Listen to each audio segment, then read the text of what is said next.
Excellent. I think we are live now. I can see people are joining, which is amazing.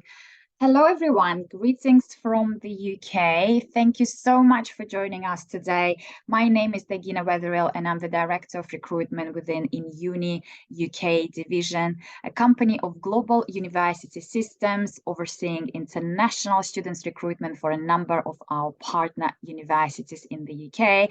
And today I am extremely excited to talk about one of our premium partner universities, the beautiful University of Gloucestershire.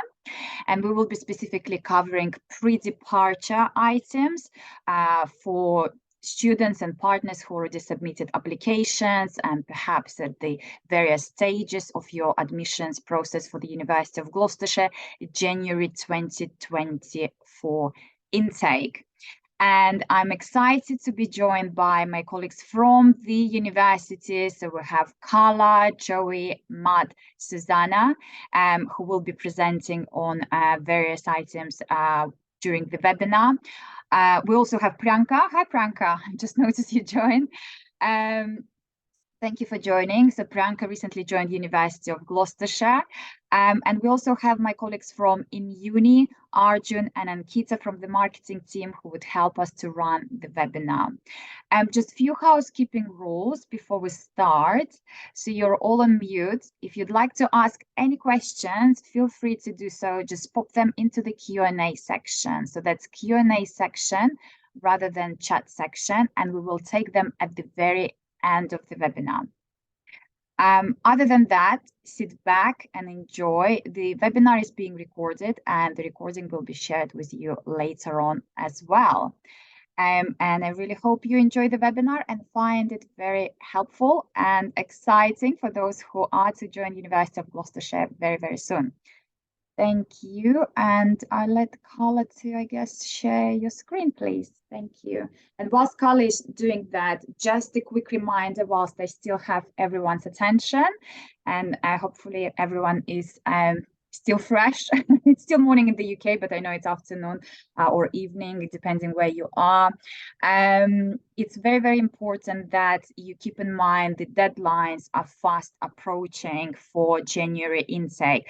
We had great news yesterday. University of Gloucestershire kindly agreed to extend the deadlines for unconditional offer letter submission. So you still can book your InUni global suitability interviews. We sent out communication yesterday, and my team has been contacting partners and students to ensure that you are fully aware of this slight extension. So the interview slots are available, so please book your students in at the soonest. Please ensure they are well prepared. My team on the ground is happy to support you with mock sessions as well. And if any outstanding documents are still there for your conditional offer holders, please ensure you submit them via GAS Gateway at the soonest. So you need to do so by the 22nd of November, the very, very latest. If you already have them, please go to GAS Gateway and submit them there. If you're having any issues whatsoever, any technical issues with the portal access, etc., please contact my team on the ground. They will be happy to assist you and happy to help you to upload any outstanding documents, prepare for the interviews, book the interview so that we can obviously get the unconditional offer letter at the soonest. If your students already received unconditional offer letter, then you will need to arrange your cash deposit payment and complete cash shield again at the soonest, and it will be covered a little bit later on the cash shield deadline as well. Thank you. Carla, over to you. Thanks, Dagina. Can you see my slides? Yes, Dagina? we can. Yeah. Fantastic. Okay. So yeah, warm welcome to everybody attending the session this morning. I'm sure you're going to find it really helpful and useful and lots of essential information. And as Dagina says, please do ask some questions at the end. As Dagina mentioned, I'm Carla. I work in the international marketing and student recruitment team at the university as the agent performance manager. And really pleased to have my colleagues Joey, Susanna and Matt helping out with the session today, and also a very warm welcome, as Degina has mentioned, to our new colleague in the team, Priyanka, who is our regional manager for South Asia, and is going to be working really closely with Degina and all of yourselves and the full In Uni team to help promote the University of Gloucestershire to all of the students across South Asia. So just moving onwards after the welcome. Just a quick reminder, I'm sure from all the webinars that you have attended, most of you will know where the University of Gloucestershire is located, but just as a quick recap, you can see here that we are located in 2 centres, Cheltenham and Gloucester, which are about 9 miles apart. We have 2 campuses in Cheltenham, 1 campus currently in Gloucester, the Oxtalls campus, although we are soon to be opening, hopefully I think towards the end of next year, our brand new city campus in the heart of Gloucester. So that's a really exciting development that's happening with the university, and lots more to come on that. So in the future, we should soon have 4 campuses at the university. For students arriving with us in January, we strongly recommend that they arrive into one of the London airports, usually Heathrow, sometimes Gatwick, but also increasingly Birmingham International Airport can be a useful airport for them to arrive into, often via some connecting flights. But those are the main airports that our international students would generally arrive into. Once arriving in the UK, it's really easy to get to Gloucestershire. We have fantastic transport links from airports and train stations. It's generally about 2 hours from London over to Cheltenham or Gloucester, and that can be by direct train. Also, there are some good coach links as well via National Express over to Cheltenham and Gloucester. I think Matt as well later on will signpost you to some of our web pages, which give a lot more information about arriving into the UK.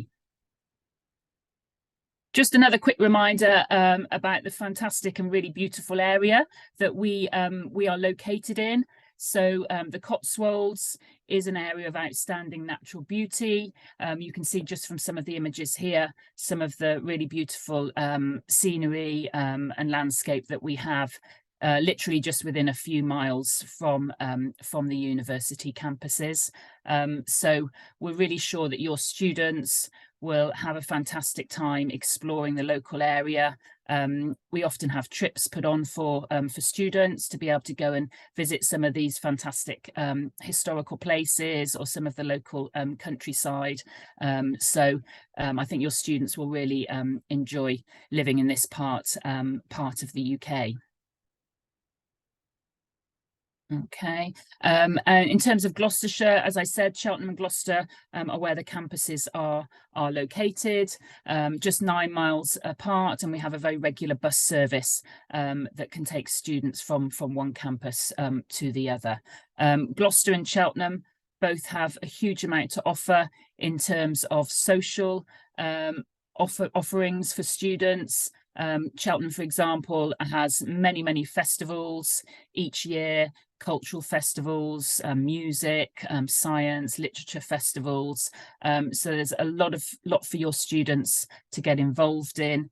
And Gloucester as well has a fantastic cathedral, the Gloucester Quays, which have been updated recently and offer a lot of sort of social spaces, shopping and things like that. So there's plenty of entertainment and options for students to get on with whilst they're here at the university.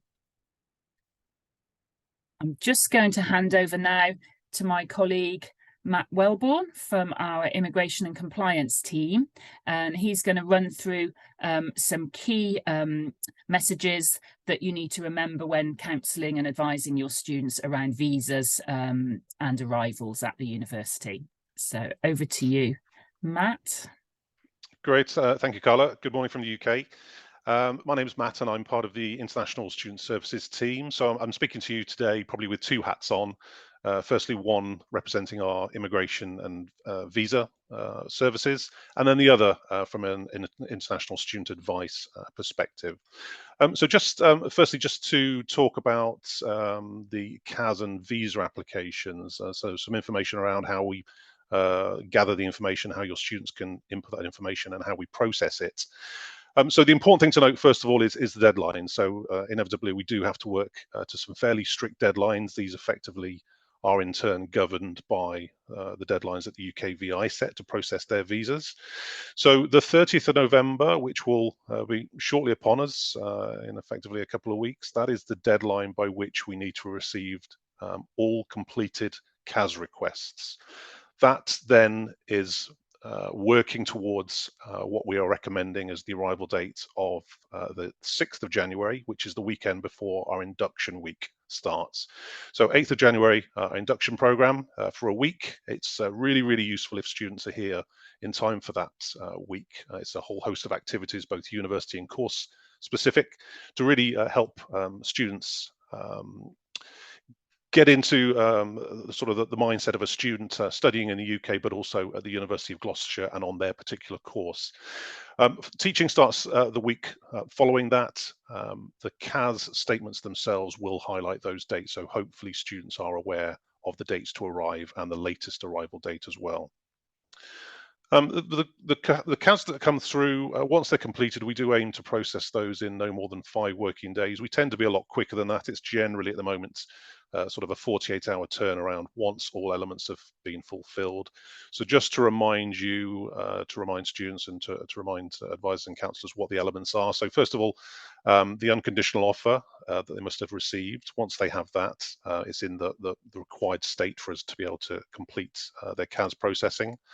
Lots of sections to completing CAS Shield. So if anybody remembers the previous days of CAS PDFs and CAS forms that we took on a document, everything now comes through the online portal of CAS Shield. So it makes it hopefully fairly evident what information is required. Based on the information that students put in, it will then subsequently ask them for various bits of documentation. So it's tailored towards what the student inputs at the various stages. So once all documentation is submitted and the student can see that 100% of the CAS Shield information has been completed, CAS Shield and the CAS application itself is fully completed. We do then need to wait for the advanced tuition fee payment to be received. Students can make that payment at any time. It doesn't need to be once they've finished their CAS Shield. It doesn't need to be once they've got the unconditional offer. They may want to make that payment in advance. What we would suggest is a couple of points to bear in mind. So first of all, bear in mind the amount of time it may take for that payment to be received by the university. If students are making that payment through Convera or Flywire, which are our 2 bank transfer methods, it can take 3 or 4 working days for that payment to be received by the university. And it's only once that payment's been received that we can sort of tick that box and process the CAS. Another really important point to bear in mind is in terms of how students are sourcing that payment. It's really, really important. We can't stress it enough. That payment needs to be made by the students from their own funds or from funds that they have available from their financial sponsor or immediate family or potentially friends. We would certainly warn against making payments from a third party, where those third parties have perhaps proactively been in touch with applicants wishing to make payments to pay for their CAS application. It needs to be somebody that the student knows and can confirm the validity of that payment, rather than it being something that's a little bit speculative and they're not quite sure where it's come from. So just to reiterate that to students and advisors. Once the CAS request has been fully completed, everything's in place and we've issued the CAS to the students, we would advise, particularly this time of year, that they don't delay making their subsequent visa application. And visa applications, the sort of standard timeline is still being indicated by the UKVI of taking 3 weeks to process. Bear in mind, things do go a little bit slow over the Christmas vacation. During the summer, we were finding that 3 weeks was taking a little bit longer, or the processing time was taking a little bit longer, even in the case of visa applications that were submitted through the priority service. So whilst the priority service does indicate a 5 working day processing time, in a lot of cases, that 5 working days ended up being 2 weeks, 3 weeks, 4 weeks, and was subsequently no quicker than the standard application. So don't delay the visa application on the basis that you're going to be making a priority service application. It may certainly take a little bit longer than some of those processing times. We hope UKVI, we hope we don't see the same delays. It was incredibly busy over the summer, so we hope that UKVI are able to resource it so that we do see those 3 weeks and the 5 working days being realistic deadlines. Next slide, please, Carla. So just to reiterate on the fees and the payment processes, both at the point of the CAS application and then subsequently enrolment, as I've indicated, our 2 international payment platforms for bank transfers are Convera and Flywire. So Convera is the rebranded Western Union. Students can also make a quick pay payment, which is a credit or a debit card payment that they can make online. If you have a look on the university website, at the very bottom of the homepage, there is a link to make a payment, and one of those payments options will lead you through to quick pay, which is, as I said, an almost instant method of paying with a credit or a debit card. So if students are really up against the deadline to make the payments prior to the 30th of November CAS deadline, quick pay may be the preferred method to submit that. So just to remind, Convera and Flywire can take 3 to 4 working days. Payments for the CAS, as we said, 5,500. That's the deposit required for the CAS payments. If students do wish to pay more, they can certainly pay more than that at the point of submitting their CAS application. If they want to pay the entirety of the course fee at the point of their CAS request, if they do so, they will receive a £500 early payment discount. So effectively, they'll be paying their course fee less the £500, which would reflect as that full payment discount. As important to remind students is the payment required at enrolment. We do see some students delaying their enrolment inevitably because they haven't arrived in the UK with the facility to make the payment of their enrolment fee. So just to remind everybody what the enrolment fee is, it can be calculated by taking the course fee, taking away the £5,500 deposit payment that they'll have made for their CAS, and then taking away the £2,000 international grant award. From what remains as the fee balance, a minimum of 50% of that payment will need to be paid at or before enrolment. So in most cases, for most of our postgraduate courses, that will be between £4,200 and £4,500 as a payment at enrolment. Students won't be able to enroll until they've made that payment, and until they've enrolled, they won't have access to Moodle, our online learning platform, and a lot of the course materials. So we don't want any students to be disadvantaged early on in their academic career at the university by not having access to those materials, by not having been able to enroll. So what I would certainly remind students to do is, well, certainly be aware of a couple of things. So the university can't take cash payments. So we do get sometimes students turning up to the university to enroll with their enrolment fee in cash. Unfortunately, we can't take cash payments. The university, as are lots of UK organisations, we are a cashless organisation. We operate generally with card payments, online payments. And we'd certainly promote the best practice of making sure that students have either funds available for immediate transfer when they arrive in the UK, so funds in a bank account or on a card that they can make as an immediate payment to enrol, or they're able to request that payment through Convera or Flywire within 3 or 4 working days. So don't arrive in the UK trying to open a bank account. Students won't be able to open a bank account until they've enrolled. So it's a bit of a sort of a catch-22. So certainly make sure those funds are available whilst they're overseas before arriving in the UK. The remaining 50% of the outstanding balance will be paid at the start of the student's second semester. So they do have a little bit of time before making that final payment. Okay, and as we say, make sure funds are available before traveling to the UK. We can't take cash payments, and there is a slight delay with Convera and Flywire, so we don't want to delay anybody's enrolment. Okay, thank you, Carla.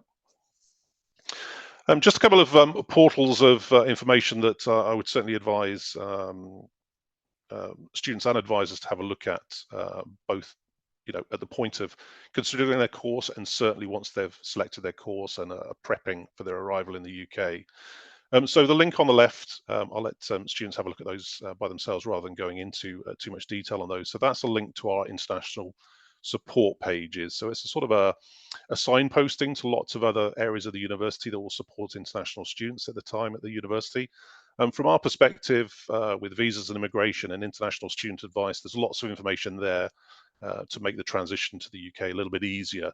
Some tips about what to expect when traveling to the UK and in terms of preparing to arrive in the UK. So things to bring, things they don't need to bring, prepping their finances, signposts to accommodation, to welfare teams, to all those sort of things. A few things to just bear in mind in terms of prep. We do get lots of questions from students on absolutely what sort of things to bring, or we hear from students once they've arrived, things they'd wish they'd known. So certainly, excuse me while I just So certainly I would advise against bringing large amounts of cash to the UK. As I've said, the university is a cashless society, as is most of the UK. So certainly a small amount of cash is ideal to help with those initial payments in the first few days of arriving in the UK. But on the basis of being able to enroll as soon as possible, once students have enrolled, they'll be able to open a bank account. Once they've opened a bank account, obviously they'll then be able to transfer funds. So potentially money available on a credit or a debit card is preferable to bringing lots of cash to the UK. Clothing is always an interesting one. We do see lots of students who arrive in the UK, and for students arriving over December or January, most of our international students, certainly coming from warmer climes, will notice how cold it is in the UK. So it might be that students bring layers with them, sort of layers of clothing, rather than sort of one particularly big weighty coat that will be difficult to transport over.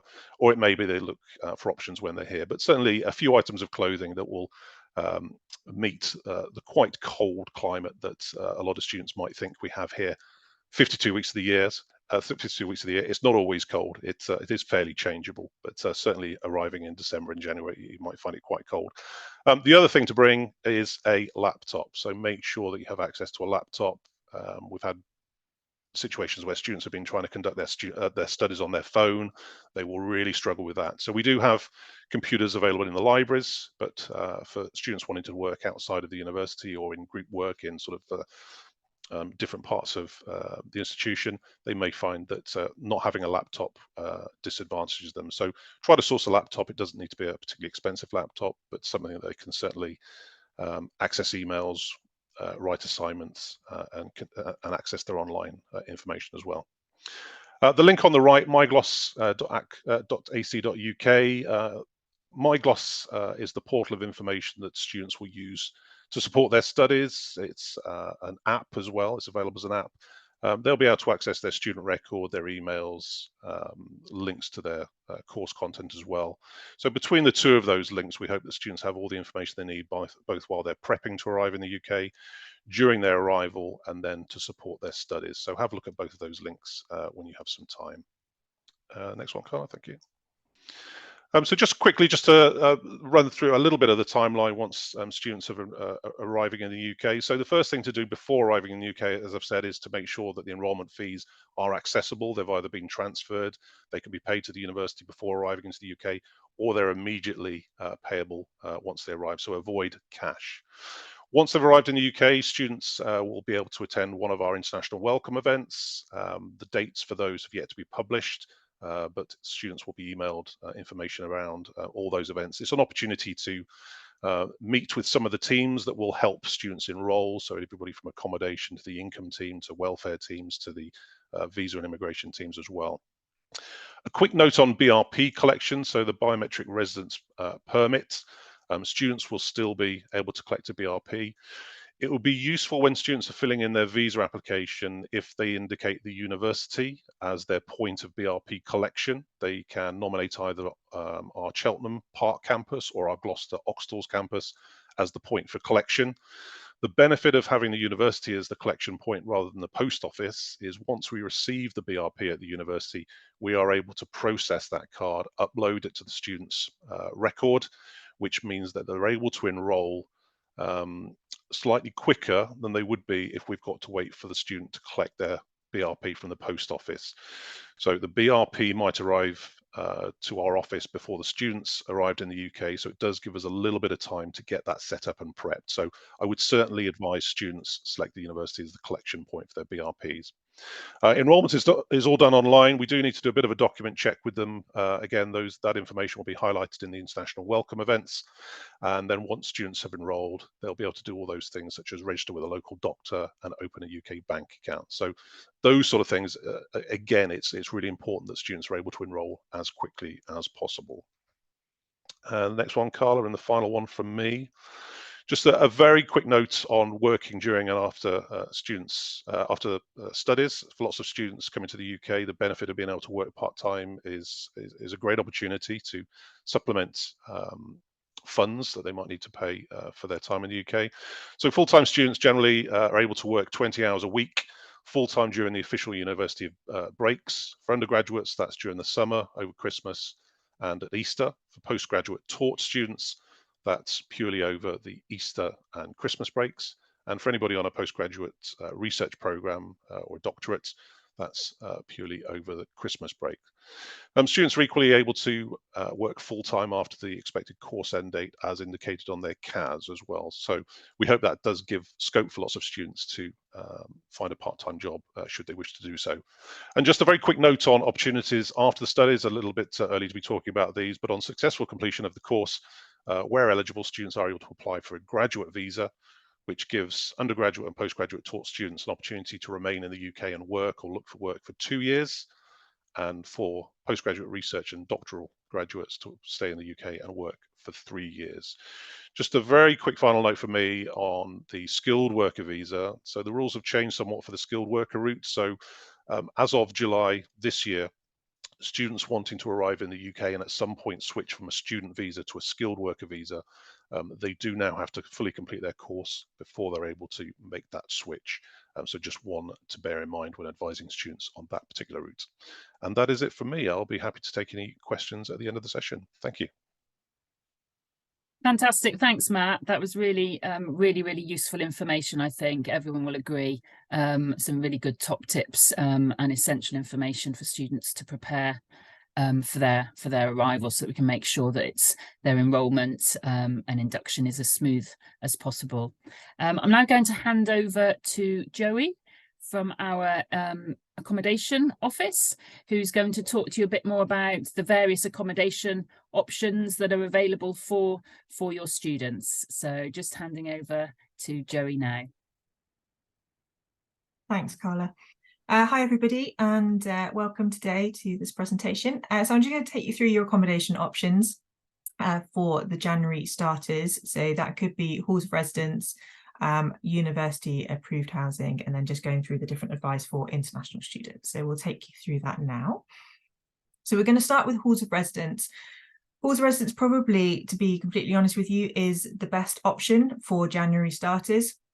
So it's very simple. Students can apply online and they are guaranteed a room in halls of residence if they apply by Friday, the 1st of December 2023.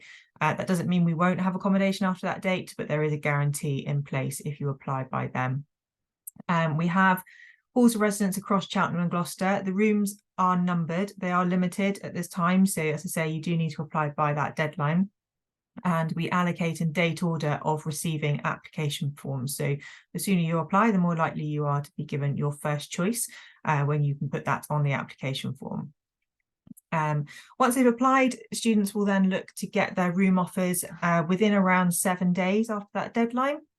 Students will be asked to pay a £200 advance rent payment, and that comes off their rest of their bill during the academic year. So it's not held as a deposit or anything, it will come off the rent.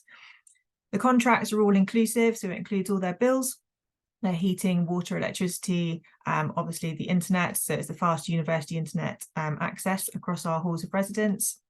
And at our Pitfall Student Village, it also includes access to the gym as well for any students that find that useful. Our halls of residence are a really safe and secure environment. There's 24-hour security for all of our halls, and we also have a residential support team that are available throughout their stay in halls of residence, which is really useful for lots of students. They're there for their welfare, any concerns or questions that they might have, and they're there 24/7 for them.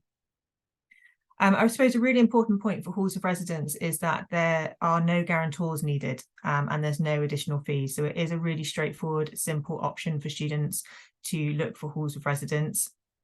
The prices do range, and all of that information can be found on our website for the Pacific halls, and they can do virtual tours of them as well. But they start from around £133 per week per room, and that's for a shared kitchen and bathroom. And then we do have self-contained studios as well for people who want entirely their own space. They're around £213 per week. Then we obviously have ensuite rooms as well, and they range anywhere from £120 to £172. But as I say, on our website, it does break down every different hall's residents and a different virtual tour for them as well. So for January starters, the contracts will run from the 6th of January. So they'll be there, they can move in time ready for the induction week. And then they run until the end of all halls contracts, which is the 17th of June, 2024.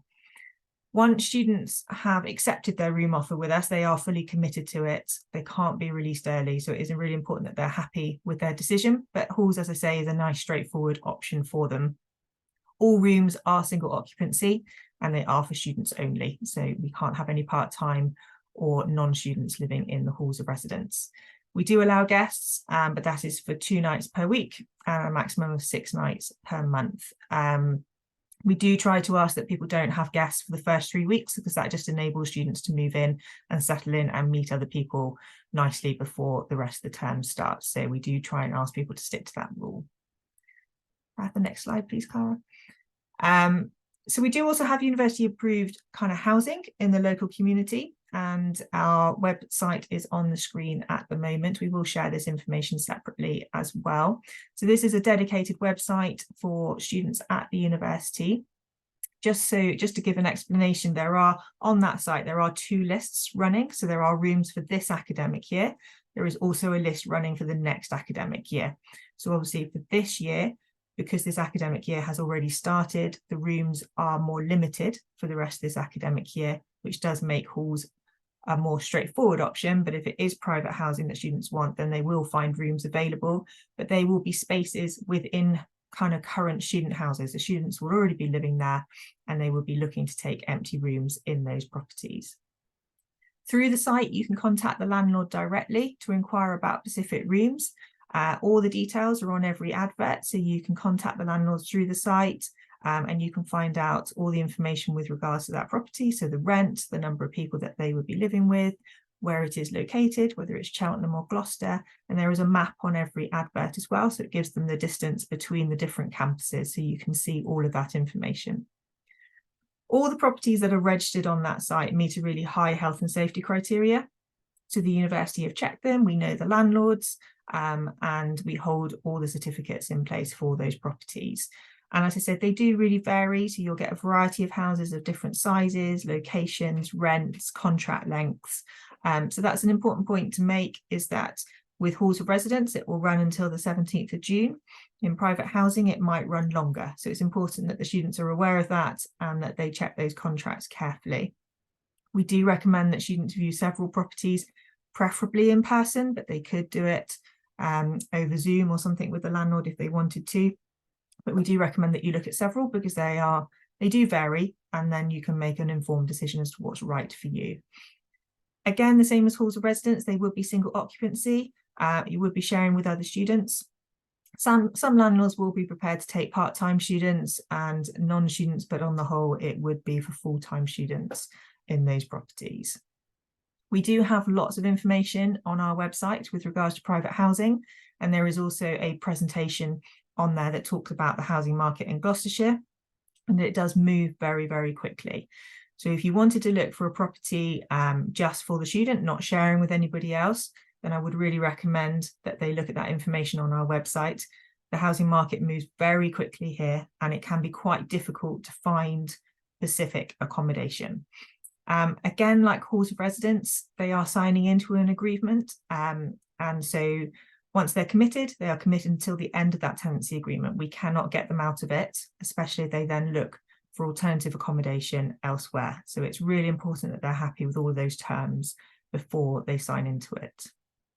Just move on to the next slide. Thank you. So although I appreciate in January there may not be a lot of students coming with families, if that was the case, it is very difficult, and I'll be very honest with you, to find family accommodation in Gloucestershire. So it's really, really important that students do secure accommodation before they arrive, or they arrive by themselves ahead of their families if they're bringing anybody with them. We do recommend that really they come by themselves, but if that doesn't happen, then they need to be very realistic. And again, if they watch that presentation on our website, it will take them through all the information that they need to know. There's lots of information here, so I'm sorry I've kind of garbled through it all quite quickly for you, but I suppose the most important thing really is that halls of residence is a nice, simple, straightforward option. We can allocate a room before you arrive. You can apply by the 1st of December, get a room offer out, and know where you're coming to. If you decide that you want to go for private housing, then again, it's really important that you start looking prior to coming along. We can provide temporary options for accommodation. It's just very important that you have something booked, that the student has something booked prior to arrival and prior to getting here. It can be difficult to find something if you arrive on the day without any accommodation. And that could be temporary or permanent. So it's really important that something is booked prior to that. We do have a team in place that can help read any contracts for you. So if you're unsure of any paperwork, we'll happily go through that with you before you sign it. And make sure that you understand all the points, both in halls of residence and private housing. That's no problem at all. We can arrange calls or Teams chats or whatever is useful for you or for the student to go through that information. So I suppose the key point really is to read through it all. Halls is a nice straightforward option. But if you want private housing, watch the presentation, read the information on our website, and then just get in touch with us if you have any questions at all. Thanks, everybody. Fantastic. Thanks, Joey. That's been really, really useful, I think. And yeah, we appreciate there's a lot of information there for you to all take in, but there's the web pages are really comprehensive and I've got videos and a really fantastic summary of all the rental amounts, things to be aware of and everything. So please read through all of that, and any questions, please contact our accommodation team and they'll really be happy to help all of you. Okay, so moving finally on to Susanna Franklin, who is our student welfare lead in student services at the University of Gloucestershire. And she's going to run through for you the types of support that we offer all of our students and how they can access the different types of support whilst they're here at the university. So over to you, Susanna. Thanks, Carla, and good morning, everyone. I love the autumn in the UK. It's gorgeous here, very beautiful colours. As Carla was saying, I work in the student welfare team. We're part of the wider wellbeing team within student services. My job in particular is looking after vulnerable groups of students. And we get referrals to our team from a wide variety of places in the university. So if there's ever anything that is affecting your life in the UK and your studies and you need some help and support, I'm going to talk you through all the different teams who are here to help you. My team is one of many. Next, Carla.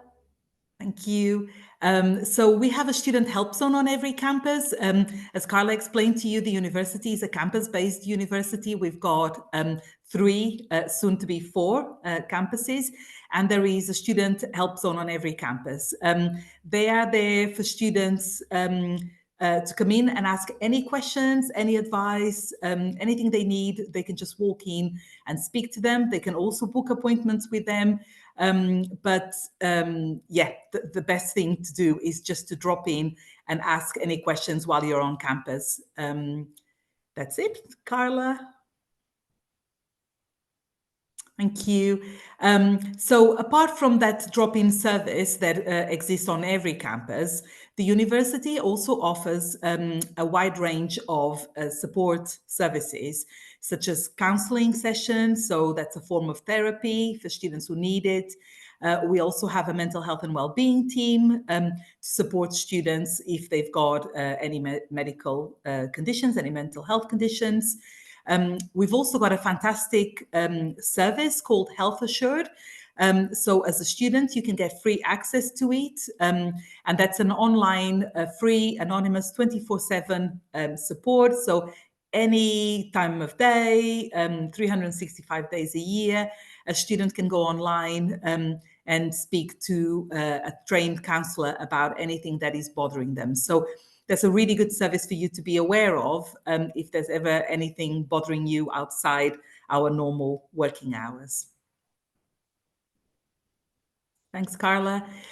Just a few other teams that might be of use to you while you're here.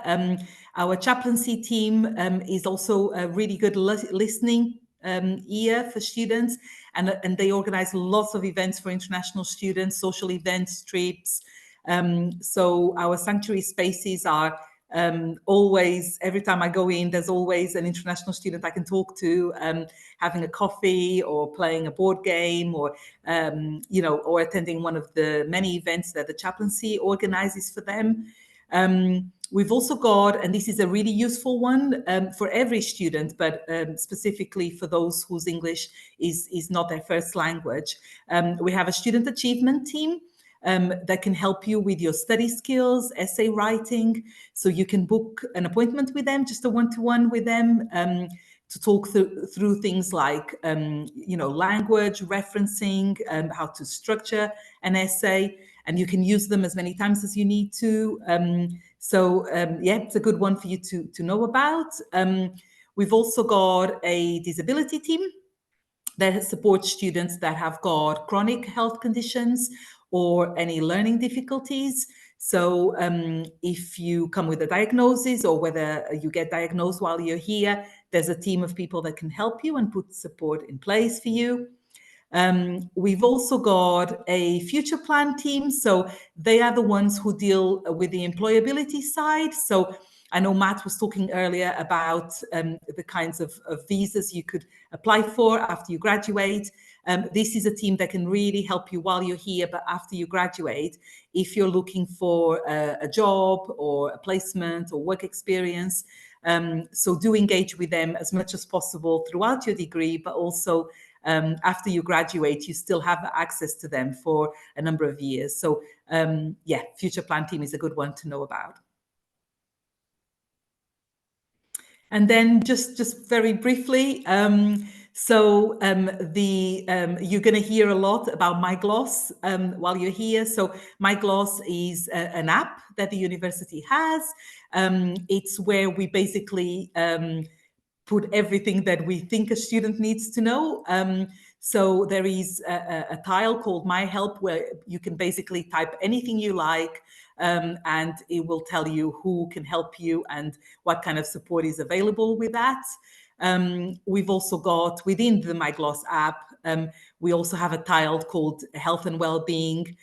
This is the app specifically for my team. Like I explained to you, I'm part of a wider wellbeing team, so you will be fully supported while you're here. If there's anything ever bothering you, there will be definitely somebody here to help you and talk you through options. And so you'll never be alone or on your own. There will always be somebody here to try and help you.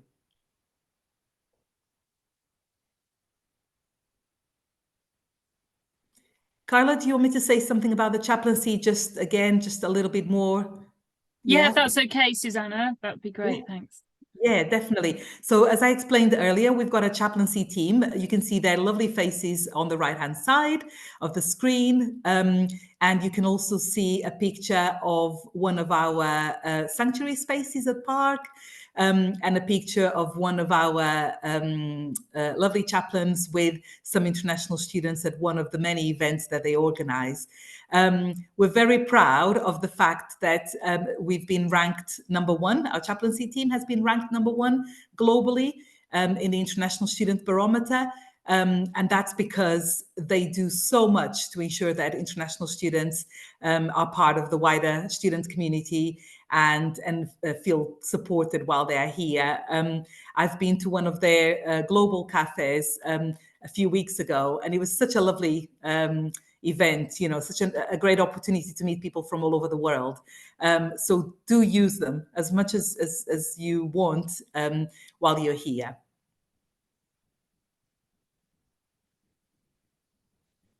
And I think that's all from me. Yep. Thank you. Fantastic. Thanks, Susanna. That's great. As Susanna said, any student who comes here will have no problem in accessing support. There are lots and lots of teams available, and I think having a student services help zone and hub on each campus makes it really easy for students to either drop in person or to be able to email, to book an appointment, do chat with them online or whatever. So you can rest assured and reassure your students that they will be looked after really well. And I think that is one of our key selling points, really, is that no student is anonymous or just a number. Our student support team and all of our academic course leaders know all of their students individually and give them one-to-one support, I think, from day one. So I would definitely sort of reiterate that to any student who obviously might be concerned and making such a big move across to a new country, that there will be lots of people here to look out for them and help them. Just another quick reminder before we wrap up and get into some questions. We have another one of our UniBuddy live chat sessions taking place on the 12th of December. This will be focused purely on sort of pre-departure, pre-arrival preparation. So we have teams from immigration, admissions, finance, accommodation, who will be there live for you to ask, and any of your students to ask us any questions. We'll also have a few live stream presentations, specifically focusing on pre-departure topics. So please do promote that to your students, because they're really useful sessions for students to attend and for them to feel that they can answer any questions. No question is a stupid question. We have questions happy to answer on anything that students wish to ask us. Also, just a quick reminder that we have an international Facebook page, which students can easily find online and can join. It's quite nice for them then to perhaps make friends or meet people before they arrive in the UK. We also post up messages about various events that are happening on the Facebook page. We also now have an international Teams group as well, for students to message each other and keep in touch once they've arrived here at the university. And then finally, just a quick recap on some of the key dates that we've mentioned. So 1st of December is the accommodation deadline for students to apply for halls of residences. We have our induction week starting on the 8th of January. And then teaching, the semester starts on the 15th of January. So obviously we please encourage and do your very best to support your students in arriving in time for induction week. It really is crucial that they try and get here for that induction week. As many as possible do that, so that they don't miss out on any of the induction events that happen during that week. So I think that is it for us now, Degina. If we want to move into questions for our team, for our colleagues, I'll just stop sharing my screen. First of all, thank you so much to everyone. Really useful information, and I'm sure our attendees, whether they are partners or students, found it really helpful. Just to reiterate once again that University of Gloucestershire has kindly extended deadlines in case if you didn't meet the previous deadline to submit your outstanding documents. I know it's been Diwali, and in some regions the offices are still closed this week. So in case if you haven't been able to submit your documents, you can still do so. If you haven't had your interview, please book it at the soonest and by the 22nd of November, the latest. So we have enough time to make assessment and to refer your case for unconditional offer letter to the university by the end of next week, the very latest. If you have received your unconditional offer letter, happy days, amazing. You need to go ahead and proceed with your cash deposit of 5,500, as Matt mentioned, using either Convera, which is Western Union, or Flywire. That takes 3 to 4 days, meaning if the funds need to arrive at the university by the 29th, you would need to make the payment, I'd say, by 23rd, 24th, just to allow a little bit more time of November. If you have already paid, please ensure you complete your cash shield again at the soonest. The intake is starting beginning of January, meaning that you can actually arrive in the UK in December, so a month before the start date of the course, and you can actually spend Christmas here, which is beautiful. I think it's one of the best times in the UK to spend Christmas, do some shopping as well, see Christmas lights. Well, I personally love doing that. But please ensure you apply for your visa as soon as you receive CAS. We have been facing some delays with visas for September intake. Hopefully it's not going to happen for January, but the earlier you apply for your visa, the better. So the more chances you have to secure your obviously place and to secure your visa and to arrive on time for your chosen course at the University of Gloucestershire. Okay, let's have a look and see whether we have any questions there. And also to reiterate, please start booking your accommodation as early as possible. So essentially even once you've secured your CAS letter, just to avoid disappointment.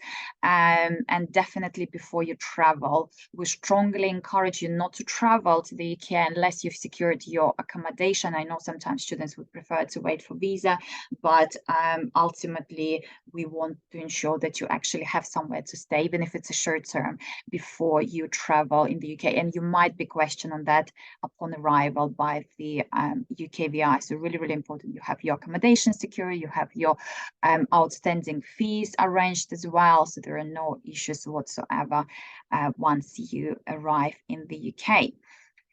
Okay, is there any end date for the initial payment of CAS?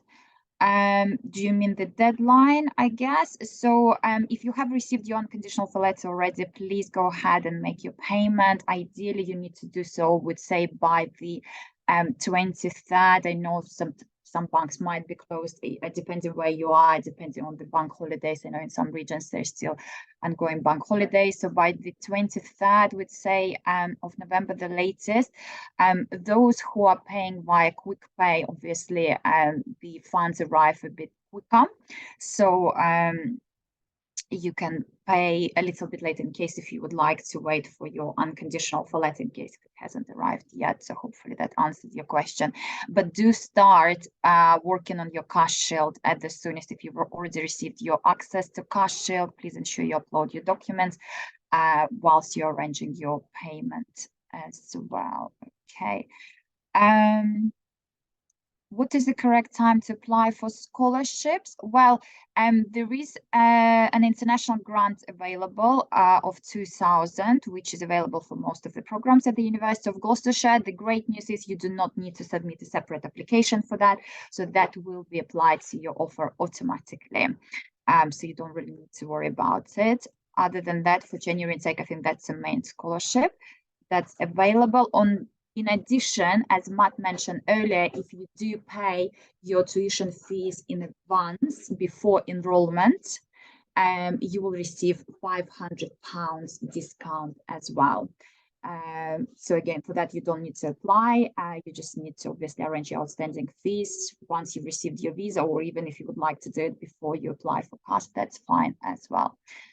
If I'm applying for a student loan from my home country, it can only start the application after you receive the offer, would have more time to pay deposit. If you're applying for a loan, yes, you would need to start the process as early as possible. I know in some instances it can take up to 4 weeks. So the earlier you apply for a loan, the better. If you can't make those deadlines that we mentioned, you may need to consider the next intake. Depending on the program, for some of the research programs, for example, and some master stage programs, there is also April intake, and we will be opening GAS Gateway portal soon as well for those programs. So it depends on the program, or otherwise, obviously, there is always a big autumn intake, but hopefully you can still make it for January. What some students do, just to note on the loan, in case if you might be still waiting for it, you may want to pay your deposit first so that you meet the deadline of the deposit, that you meet the deadline of cash shield completion, so you receive the cash and apply for visa. But obviously, you should hopefully secure your loan before you complete your cash shield, so you have all the documents ready, and before you obviously apply for your visa as well. Okay, thank you for detailed webinar. Can students pay via their local source in the UK? I think Matt mentioned on this very, very helpfully. It's really important that students use either their bank account or their parents' bank account, or if somebody is paying on their behalf, it's a family or a friend, and we want to avoid anything that might not be considered legitimate.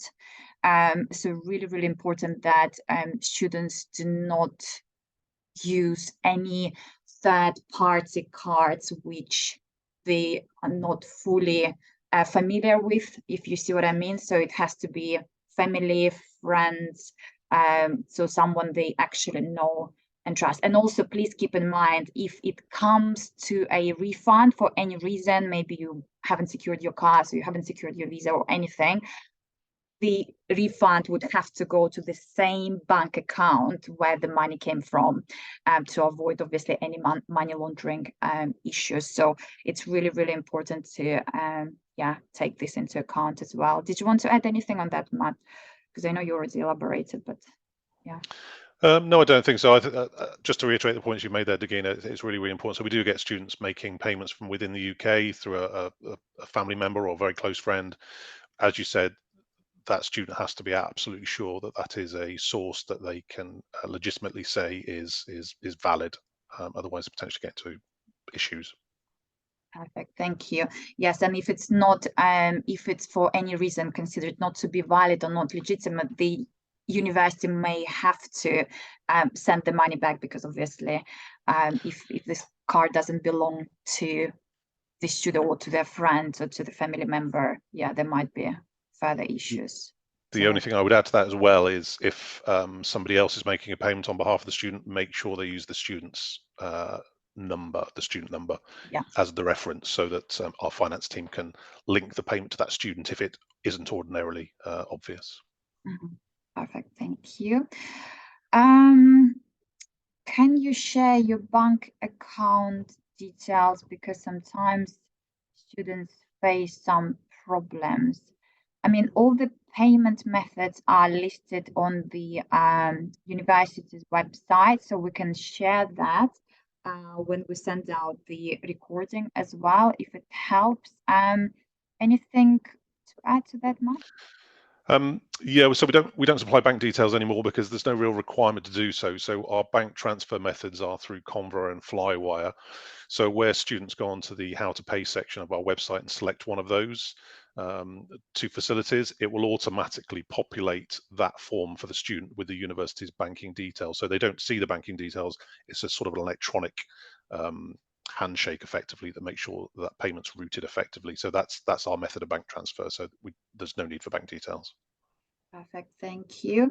How to generate cash shield, because we haven't received the email. All right, okay, so the way it works for in uni students, you would need to ultimately get to unconditional offer letter stage for you to be able to have full cash shield access, so you can then start completing your cash shield, which is ultimately your cash request. So if you haven't reached that unconditional offer letter stage, maybe that's where the issue is. So please double check with your advisor, with your agency, on your current admission status. If you haven't had in uni interview, that might be the reason, or if we haven't received your outstanding documents, or if both of these have been already arranged, but it might be just the university is considering your case currently for unconditional offer letter. So it depends on your case. Please speak to your education advisor or to my team on the ground, so depending where you are based. Thank you, and we can look into your case. All right. If you failed in uni interview, well, our interview team normally does allow second chance if they see potential. If the student had weak communication skills, or they just see the student wouldn't be able to cope with the program, they haven't done, research, etc. In those cases, or there are any issues around previous maybe history or study gap, etc. But other than that, they do normally allow second chance if the student was only nervous. So you would need to maybe double check with your advisor on the reason for the interview fail, and then we can go from there. So please reach out to them and they will be happy to look into your specific case. Okay. If I was living in the UK previously, do I still need bank statements? Matt, would you like to take this question? You will if you're not currently living in the UK and you haven't been living in the UK for a concurrent 12-month period. So if you're in the UK with other form of leave and you've been here for 12 months, then you won't. But if you've been here previously but are now living overseas, you'll need to submit bank statements. Yeah. Perfect, thank you. That's helpful. Short brief about placements, internships. Susanna, would you like to take that? I know you've mentioned on the placements previously. If we're talking about January intake specifically, just to reiterate, the university offers postgraduate programs starting in January intake, and some of them include embedded one-year placement programs like MBA, MSc, financial technology, which is another popular option as well. So you could obviously consider those options. If you are considering future intake, so let's say bachelor's, there is obviously a sandwich year. So again, another 1 year you could consider as a placement. Would there be anything like internship-wise, Susanna, the students can no, you've mentioned it all, Regina. So basically, most of our courses have got an employability element to them. So either, as you said, it could be a year. So a sandwich program where you have a year in the industry. For some courses, the placements run alongside the degree. So for example, say it was a nursing degree or a teaching degree, you have placements alongside the actual degree. And for courses who are not sandwich programs and haven't got a placement as part of the degree, they usually have employability modules. So a module where you've got somebody from Future Plan coming to talk to you about how to get a work experience, how to improve your CV, how to give yourself the best possible chance to make yourself more employable by the time you graduate. Brilliant, thank you. And I was actually lucky to meet career services team when I visited the University of Gloucestershire, and also attend one of the career fairs. And that was really amazing experience because students can meet potential employers face to face while they're studying. They can bring their CV, they can discuss the opportunities that the university has. So it's really, really good integration, and basically starting to promote yourself from day one at the university, which is great. And like it was mentioned, for some of the postgraduate degrees, you can opt for embedded placement from the start of your application. So that's a great way for you to enhance your soft skills, to obviously get some experience in the UK before you jump onto career ladder, I guess, on graduation. So there is a lot of support for students during their studies at the university and also after graduation as well, and lots of success stories. Brilliant, thank you so much, Susanna. Let's move on. The deadline for the deadline to complete Cash Shield is 30th of November. So not to issue Cash Letter per se, but it's Cash Shield completion. So if you have received already access to Cash Shield, so you're at an unconditional stage, please complete it at the soonest and no later than 30th of November, please. If there are any issues perhaps or anything specific to your situation, please reach out to your advisor or my team on the ground. Please let us know in advance so we can look into your case specifically, but the deadline is 30th of November. You must complete your Cash Shield by that date.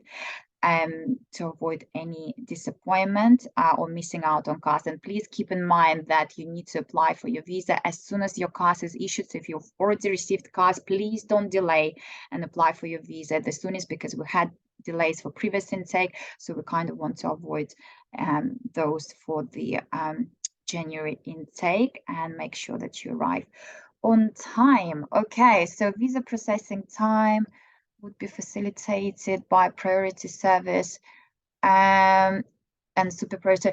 Does it cost extra? You would need to check UKVI website, but yes is a simple answer. Normally it costs a bit more, and depending where you are, it might be available but might not be available as well. So please check in advance and obviously book the service that's best suited for your application. And yeah, as long as you've obviously received your CAS letter as well. If the student has done a previous degree from the UK, do they need to provide evidence of English language? Matt, would you like to take this question? Yes, if students have previously studied in the UK and have completed up to level 6 or level 7, then yes, we would take that degree as English language equivalency. Perfect, thank you. And there is no expiry date on that, right? No. Amazing. Can I just clarify on that as well, Matt, though? I think they have to have been studying in the UK, though, don't they? Is that correct? Yes, I mean, there are some potential scenarios where we'd sort of have to go through the eligibility, but if they've studied a degree in the UK, then that's fine.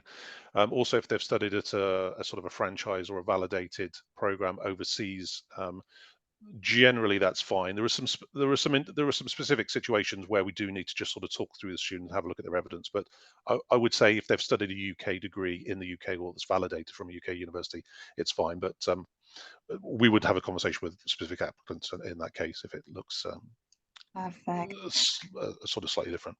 And just to confirm, if they studied in another English-speaking country, so if that country is listed on the UKVI website, I guess that could also be accepted as a proof of English, right? So there is also no expiry date on that.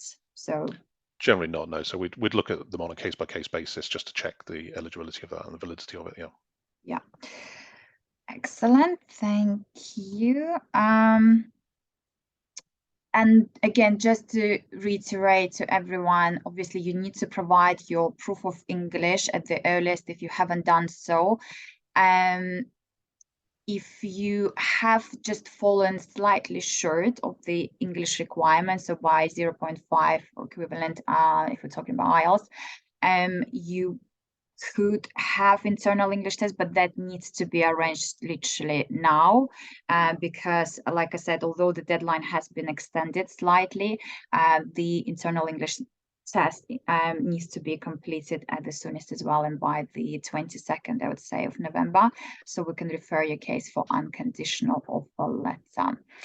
And the university still accepts language cert, right? It's only Oxford International that the university stopped accepting earlier this year, but language cert is still being accepted both on center-based and online, right? Yes. Amazing, thank you. Because I know in some regions, like in Pakistan, for example, that's quite a popular English test, because IELTS availability can be quite limited, and so is Pearson. And Pearson is accepted both center-based and online as well? Yes, yeah. Amazing. So if you haven't provided proof of English, guys, please ensure you have done so at the soonest. All right, I have left UK less than 3 months. Do I still need bank statements? I have lived in the UK for 6.5 years. Yeah, as I said, it's based on where the student is living currently. So if they're not in the UK and haven't been in the UK for a continuous 12-month period, they would need fresh bank statements.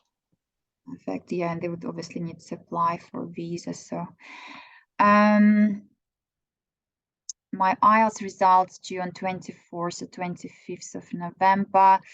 Yes, so that's a little bit too late. Unless you have another proof of English, So like it was mentioned, maybe you studied in an English-speaking country, or you can arrange another English test, maybe like language cert, which could be done online as well, and maybe it could be done sooner, depending when the results are coming out. But you need to provide all your outstanding documents by the ideally 22nd of November, I'd say 23rd morning UK time, the latest, so that our admissions can make assessment and refer case for unconditional offer letter by the end of next week. Or if you're from India and you studied one of the boards that we accept as a proof of English and it's still within the 5 years limit accepted, so perhaps that could be considered. I'm not sure where you're from, Zunaira, but maybe speak to one of our advisors or my team on the ground. They would be happy to look into your specific case and go from there. And depending on the program you're applying for, perhaps your program is available in April in case if you miss January intake for any reason, or the next one would be next autumn. All right. I think we've covered all the questions here. I know we've run out of time. Is there anything else, Carla, you would like to mention? Maybe anything we haven't covered? I don't think so, Dagina. I think we've kind of covered most of the main points. I think the key message really is preparation with regard to accommodation, preparation pre-arrival, preparation in terms of working out your finances, making sure that you have that money available for when you enroll. So because it's very frustrating and sad for us and teams when students arrive and they haven't necessarily prepared as fully as they should have, and we either can't enroll them or they haven't got good accommodation, because we have all the support out there now. So just please encouraging yourselves and students to contact us if they've got any questions, because preparation in the next few weeks up until Christmas will really help them to sort of settle in, start the course with everything sorted. There's nothing worse with students arriving when they've either having to worry about finding accommodation or find some money that they weren't expecting to have to pay. So we're all here now to help and offer any advice for your students. Definitely, and it's a very good point for everyone traveling to the university soon. So really important. Can't stress it's enough. You need to arrange your accommodation. You need to have your outstanding funds available, because otherwise you wouldn't be able to enroll. And again, to reiterate, in addition to the cash deposit you're paying, which is 5,500, you would need to pay at least 50% of the outstanding fees. So not the overall fee, but 50% of the outstanding fees before enrollment. Or if you're paying all in one go, amazing, then you will receive additional £500 discount. So it's always good to save a bit of money. I think, Dagina, when Matt can confirm this, I think when we send out the CAS now to the student, that does include an illustration, doesn't it, Matt, of how we calculate that balance, because I appreciate it can be a little bit confusing. I think I saw how we calculate it. I think there's an example in the CAS letter. Yeah, there is an example. I think the key point to bear in mind is that it's not half of the total course fee, it's half of the outstanding fee, which is the course fee less the deposit, less the grant award. I think sometimes students think it's half of the actual course fee, which it isn't. Perfect. Thank you for clarifying. Amazing. Well, hopefully you found it helpful. We will send the recording out as well as some useful links as well. I can see one more question there in regards with language cert. You will need to double check, depending on the course you're applying for. There would be specific entry criteria, but please feel free to reach out to my team on the ground or your educational advisor, and they would be happy to help. Thank you, all the presenters. Really useful session. And thank you all attendees, and thank you to the marketing team for helping us to run this webinar. We can't wait to welcome you at the University of Gloucestershire if you're a student. If you are our partner, please ensure you arrange any outstanding documents for your students, any interviews. If you haven't booked them yet, interview slots are available. And please ensure your students apply for visa in plenty of time as soon as CAS is received. And don't forget to meet all the deadlines, including payment deadline we mentioned and CAS Shield completion deadline. Any specific cases, feel free to reach out to us and we will be happy to assist. Have a great day, everyone. Thank you. Thank you. Cheers. Bye-bye. Bye. Thank you.